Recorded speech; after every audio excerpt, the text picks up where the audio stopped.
আসসালামু আলাইকুম বিয়াস, আপনারা সবাই কেমন আছেন? আশা করি সবাই ভালো আছেন। তো বিয়াস, আজকে কথা বলবো হচ্ছে আপনি ওমানের ভিসার আপডেট দিব। আর বর্তমান সময়ে এখন বর্তমান পরিস্থিতি কি ওমানের, আর এখন বর্তমানে ওমানের যে কাজের ধরন এগুলো নিয়ে কথা বলবো। আর অনেকে বলতেছেন যে ভাই ওমানের ভিসা কি সত্যিই কি খুলবে নাকি খুলবে না, এই নিয়ে আমাদের একটু আপনারা একটু কাইন্ডলি একটু ইনফরমেশন দিবেন।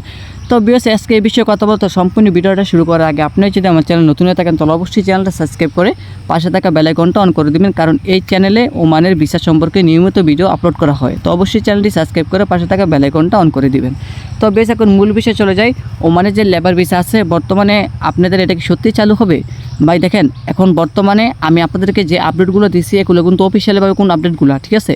আমি এখন বর্তমানে আপনাদের যে আপডেটগুলো দিচ্ছি এগুলো হচ্ছে আপনার সামনের মাসে ওমানের ভিসা চালু হবে, এটা আপনারা শিওর থাকেন, এটা আপনারা শিওর থাকেন।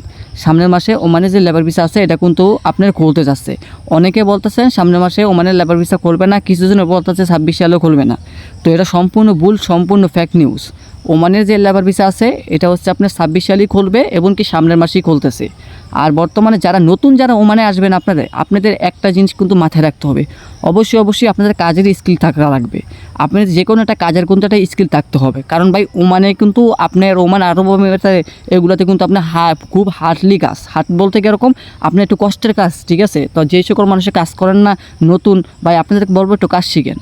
আপনি একটু কাজ শিখেন, কাজ শিখলে সব থেকে বেশি ভালো। আর এখন বর্তমানে যেহেতু ওমানে আপনার প্রচুর কর্মী সংকটে আছে, এখন ওমানে কিন্তু আমরা অনেকটা কর্মী সংকটে আছে। ওনারা কিন্তু আপনার কয়েকটা ধাপে কিন্তু কয়েকটা স্কিলের কিন্তু লোক নেবে। তো আপনাদেরকে আমি বলবো আপনারা কী কী স্কিলে আছেন, অবশ্যই আপনি যে স্কিলে থাকবেন এই স্কিলটা একটু ভালো করে একটু কাজটা করেন। যদি কনস্ট্রাকশন স্কিলে থাকেন তাহলে কনস্ট্রাকশন কাজটা শিখেন। আর যদি আপনি ফুড প্যাকেজিং করেন তাহলে তো ফুড প্যাকেজিং করলেনি। আর যদি আপনি অন্য ফ্যাক্টরি ওয়ার্কার ওইটা যদি করেন তো ওইটাই সিস্টেম। তো আমি বলবো কি, আপনারা যদি ড্রাইভারে আসেন তাহলে ড্রাইভার মনে করেন আপনাদের পাকা পিলিয়ারও আপনাদের কাগজপত্র যা আছে ডকুমেন্ট এগুলো রাখেন। তো আমি বলি কি, এখন বর্তমানে যেহেতু ভাই অনেকটা মানে কিন্তু কর্মী সংকটে, বড় বড় যে কোম্পানি ফ্যাক্টরিগুলো আছে সবটাগুলো কর্মী সংকটে, কারণ কেন ওগুলো হচ্ছে আপনার সম্পূর্ণটা নির্ভর করছে প্রবাসীর উপরে। তো এখন যেহেতু কর্মী নেই ওমানে, তো এখন তো কর্মী সংকট পড়বেই। তো ওনারা কিন্তু ভিসা দিবে অনেক পরিমাণে, কিন্তু ওমানে যেগুলো ভিসা আছে এগুলো অনেক পরিমাণে কিন্তু কর্মী নেবে। তো আপনারা সবাই আসতে পারবেন ওমানে, কিন্তু আপনাদেরকে একটা জিনিস মাথায় রাখতে হবে, আপনারা যে কোনো একটা কাজের ধরন, একটা কাজের একটা স্কিল থাকতে হবে।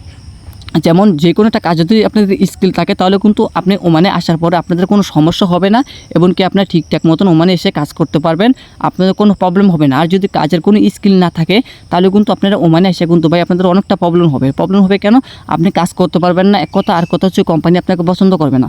কোম্পানি আপনার আপনার মনে করুন রুগীটা দেখলে অথবা আপনি কাজ করেন না, আলিশামি করলেন, তাহলে কিন্তু কোম্পানি কিন্তু আপনাকে রাখবে না।